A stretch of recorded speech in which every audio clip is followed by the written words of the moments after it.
নমস্কাৰ বন্ধুসকল, আজি আমি আলু দিবলৈ লৈছোঁ। আচলতে আলু দিবলৈ আলু তলিৰ কাৰণে ৰেডি কৰি আছোঁ। এয়া আমাৰ মানে ল'ৰাহঁতে আলু দিয়াত ব্যস্ত, মানে আলু পাতি কটাত ব্যস্ত। আচলতে কি হয়, এই আমি নাঙলেৰে আলু পাতি কটা হৈছে। এতিয়া কোৰে মানে অকণমান কষ্ট হয়, সেইটো কাৰণে অকণমান উজু বিটটো লগাইছোঁ নাঙলেৰে। এইফালে আমাৰ ল'ৰাহঁত একদম কোৰ মৰাত ব্যস্ত দেই, একদম কোৰ মৰাত ব্যস্ত। আচলতে পুৰা কোৰ মৰাত ব্যস্ত।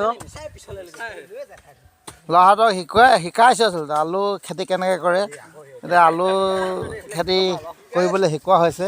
এইদৰে আচলতে ইহঁতি মানে অনবৰত কিতাপে পঢ়ি থাকেতো, কিতাপ পঢ়ি মানে অলপ আমনি লাগে আৰু সেইটো কাৰণে মানে এই কাম কৰিও ভাল পায় মাজে মাজে। আজি স্কুলো বন্ধ, সেইটো কাৰণে অলপ সিহঁতক কাম শিকাইছোঁ। বেছি নহয়, প্ৰায় এঘণ্টা নহ'বই চাগে। এতিয়া এইটো এটা শিক্ষা আচলতে।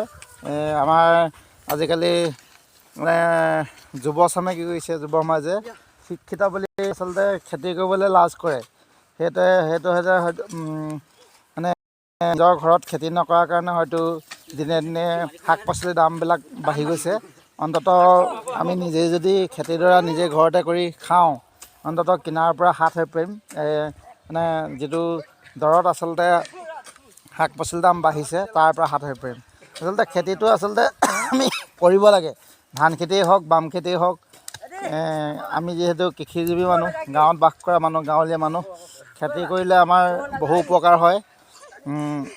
এতিয়া বৰ্তমান নতুন প্ৰজন্ম কি হৈছে, খেতি কৰাৰ প্ৰতি আগ্ৰহ নাইকিয়া হৈছে। আচলতে কৃষি বিপ্লৱেও মানে যথেষ্ট অৰ্থনৈতিক ক্ষেত্ৰত অৰিহণা যোগায়। সেয়েহে আমি মানে খেতি কৰিব লাগে। সেয়েহে আচলতে আজি ভিডিঅ'টো বনালোঁ আমি ল'ৰাহঁতক কৃষিৰ যিটো প্ৰাথমিক শিক্ষা শিকন প্ৰণালী, আচলতে শিকন প্ৰণালী কেনেকৈ কৰে তাৰ এটা চমুৱা আভাস দেখুৱাবলৈ লৈছোঁ। আচলতে এটা আদৰ্শ দেখুৱাব বিচাৰিছোঁ। এইটো প্ৰেক্টিকেল, এইটো কোৱা হয় যে practical knowledge better than theoretical. আচলতে কিতাপত আমি বিভিন্ন খেতিৰ বিষয়ে পোৱা হয়, খেতি কৰাৰ বিষয়ে পোৱা হয়, কিন্তু আমি প্ৰেক্টিকেল কৰা নাযায়। সেয়েহে আমি ছাত্ৰসকলে আহিছে বাৰু, আলু খেতি কেনেকৈ কৰে বা কেনেদৰে আমি আলু খেতি কৰিলে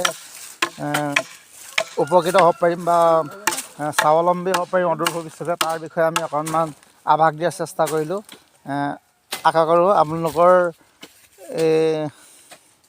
গঠনমূলক পৰামৰ্শ তথা উৎসাহ উদ্দীপনা আমাৰ এই যে আজি কাম কৰি আছে ল'ৰাহঁতৰ ভৱিষ্যতে উৎসাহ উদ্দীপনা যোগাব বুলি আশা ৰাখিলোঁ।